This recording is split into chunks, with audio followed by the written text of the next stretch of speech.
Bien-aimés dans le Seigneur, chers frères et sœurs, que la paix du Christ vous soit encore accordée ce jour. Je suis encore heureux de partager la parole de Dieu avec vous. Et je m'en vais considérer l'histoire d'un grand évangéliste dans la Bible. Bien sûr évangéliste, mais dans l'Ancien Testament, du nom de Jonas. Et vous connaissez l'histoire de Jonas. Quand on parle du poisson géant, quand on parle de Jonas, et même les petits-enfants même connaissent cette histoire. C'est cette histoire que je voudrais considérer pour partager quelques points clés avec chacun de nous. Il y a un fait dans la vie de Jonas qui m'intéresse particulièrement. Je voudrais intituler ma communication « Les bienfaits de l'intimité avec Dieu ». Les bienfaits de l'intimité avec Dieu. Et le texte que je voudrais proposer pour qu'on puisse lire est Jonas, le chapitre 1, les versets 12 à 16. Jonas, le chapitre 1, versets 12 à 16. Là, il est écrit, je lis dans ma version Louis II. Il leur répondit, « Prenez-moi et jetez-moi dans la mer, et la mer se calmera envers vous, car je sais que c'est moi qui attire sur vous cette grande tempête. » Ces hommes ramaient pour gagner la terre, mais ils ne le purent, parce que la mer s'agitait toujours plus contre eux. Alors ils invoquèrent l'Éternel et dirent, « Ô Éternel, ne nous fais pas périr à cause de la vie de cet homme, et ne nous charge pas du sang innocent, car toi, Éternel, tu fais ce que tu veux. » Puis ils prirent Jonas et le jetèrent dans la mer. Et la fureur de la mer s'apaisa. Verset 16. Ces hommes furent saisis d'une grande crainte de l'Éternel, et ils offrirent un sacrifice à l'Éternel et firent des vœux. Parole du Seigneur. Je voulais toucher deux choses ici. La première chose, c'est la désobéissance de Jonas qui faisait chavirer le navire ou bien le bateau. Bien-aimés dans le Seigneur, chers frères et sœurs, la désobéissance n'est pas du tout une bonne chose. La désobéissance dans ce cas a entraîné la tempête.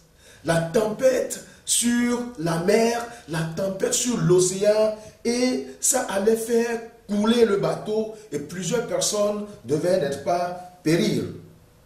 Et celui qui a causé cette désobéissance, savoir Jonas, il était dans une certaine insouciance. Il ne s'inquiétait pas. Alors que les gens étaient sur le point de mourir. Bien-aimés dans le Seigneur, certains peuvent demander qu'est-ce que c'est que la désobéissance. Je m'en vais peut-être pour trouver une explication en trois phases. La première, c'est que la désobéissance, c'est ne pas faire ce que Dieu veut. La deuxième, c'est la désobéissance, c'est faire ce que Dieu interdit de faire. Et la troisième chose, nous pouvons le trouver dans Jacques le chapitre 4, le verset 17. Là, la parole de Dieu déclare, « Celui donc qui sait faire ce qui est bien et qui ne le fait pas commet un péché. » Autrement dit, il est dans la désobéissance. Et dans le contexte actuel, ou bien dans le cas de Jonas, c'est la première explication. Jonas faisait ne voulait pas faire ce que Dieu voulait. Et quand cela a commencé, je m'en vais donc toucher le deuxième point. Chacun voulait vaquer à la prière. Et chacun priait dans tous les sens parce que la mort était à la porte. Et le bateau était sur le point de couler. La Bible nous fait savoir clairement que chacun priait. On demandait à chacun de prier comme il pouvait prier. Et là, le pilote a constaté que Jonas, lui, ne priait pas. Jonas était descendu au fond de la barque et avait commencé par dormir. La Bible dit même qu'il dormait profondément. Il était vraiment dans une quiétude, dans la quiétude totale. Alors que les gens mouraient, Je voudrais ouvrir d'abord cette parenthèse ici pour dire, quand un problème se passe, quand nous sommes frappés par un fléau, un mal, quand quelque chose de négatif arrive dans ta vie, il faut t'examiner.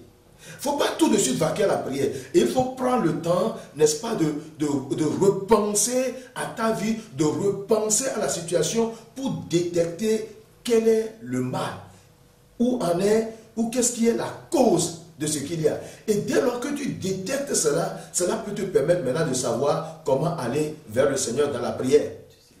Donc ces personnes-là, ils avaient commencé par chercher la cause. Et ils s'étaient rendus compte que Jonas était aussi un de ceux qui, des passagers, mais lui ne priait pas, il dormait plutôt. Et ici, est-ce que la prière va être efficace pendant ce temps?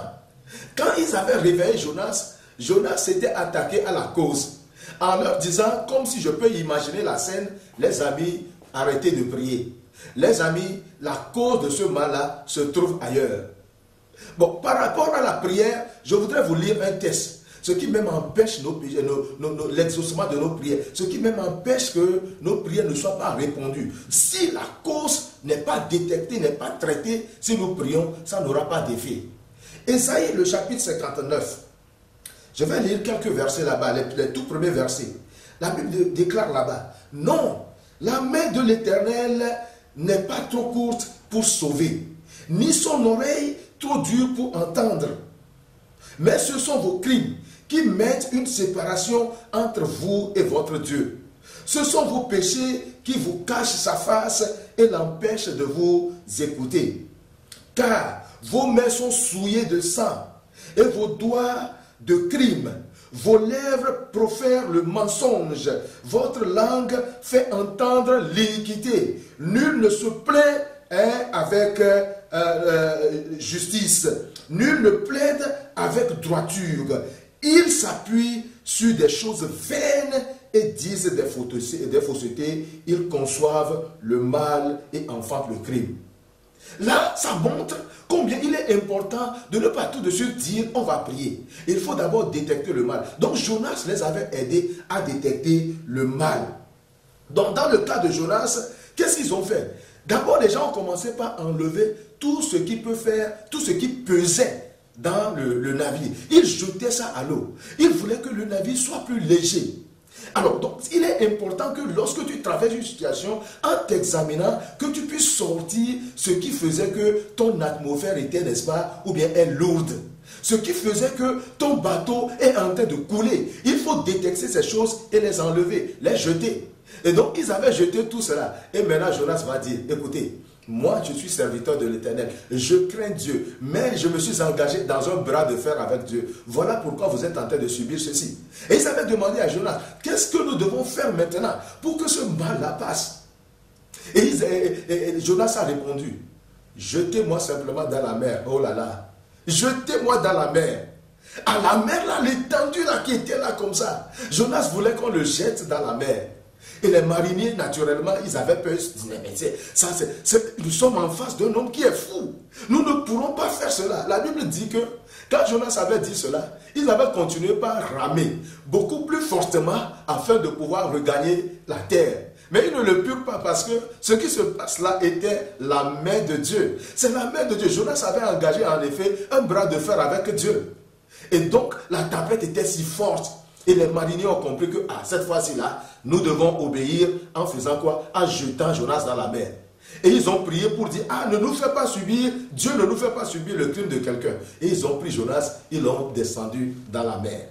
Ce qui m'intéresse ici, bien-aimé dans le Seigneur, c'est l'intimité que Jonas avait avec son Dieu. Vous voyez, devant l'étendue là, la mer, eh bien, Jonas n'avait pas peur.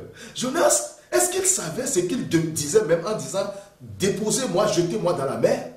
Est-ce qu'il savait que Dieu allait à un certain moment intervenir pour pouvoir, n'est-ce pas, l'aider, pour pouvoir le sauver? Mais je me dis que Jonas avait une telle intimité avec Dieu. Dieu était tellement son ami qu'il se disait, Dieu ne peut pas l'abandonner. Il sait ce qu'il est en train de faire avec Dieu. Et quand on l'a jeté dans la mer, eh bien le poisson géant était venu. Pour pouvoir, n'est-ce pas, faire quoi? L'avaler et l'amener à obéir à Dieu. En effet, dans son intimité avec Dieu, Dieu voulait que Jonas puisse aller évangéliser. Et Jonas, lui, ne voulait pas que ses ennemis puissent être sauvés. Il ne voulait pas ça. Laisse-moi te dire, mon frère, ma soeur, toi qui peut-être pries actuellement pour que ton ennemi meure. Pourquoi? Ton ennemi ne doit pas mourir. Nous n'avons qu'un seul vrai ennemi, c'est le diable. Mais tout ennemi physique que tu as, tout homme, toute femme qui est ton ennemi physique, il faut savoir que lui aussi a besoin de l'amour de Dieu. Prie pour lui pour sa repentance. Voilà pourquoi ce mois particulièrement, nous sommes en train d'aller à la recherche des âmes perdues. Toi, en tant qu'enfant de Dieu, engage-toi à prier pour quelqu'un qui est peut-être un brigand, qui est un voleur, qui est un menteur, qui est celui qui est en train de commettre des crimes, afin qu'il puisse venir à la repentance. Jonas ne voulait pas que ceux qui commettaient des crimes, les pécheurs de Ninive, puissent être sauvés.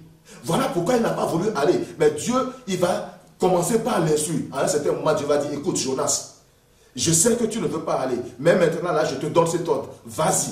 Et Dieu va l'amener à Ninive par le biais du poisson géant. Et quand il est allé là-bas, les gens sont sauvés à travers sa prédication. Et Dieu va lui donner même une leçon dans Jonas, le chapitre 4, par l'exemple d'un ricin pour dire, si tu es attaché à une fleur qui peut pousser et au lendemain, il va disparaître, pourquoi tu veux que moi, je puisse laisser les hommes mourir?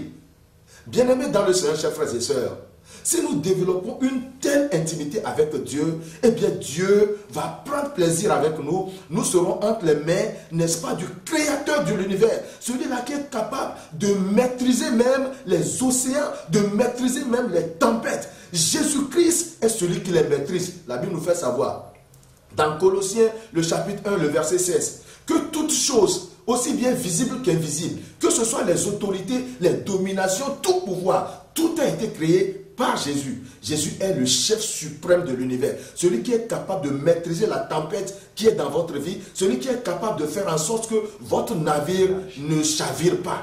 Viens à lui et tu auras la paix. Viens à lui, tu auras la vie. Viens à lui, tu auras la stabilité dans tout ce que tu es en train de faire. Que Dieu te bénisse. C'est votre serviteur, le pasteur Elias Apetongo.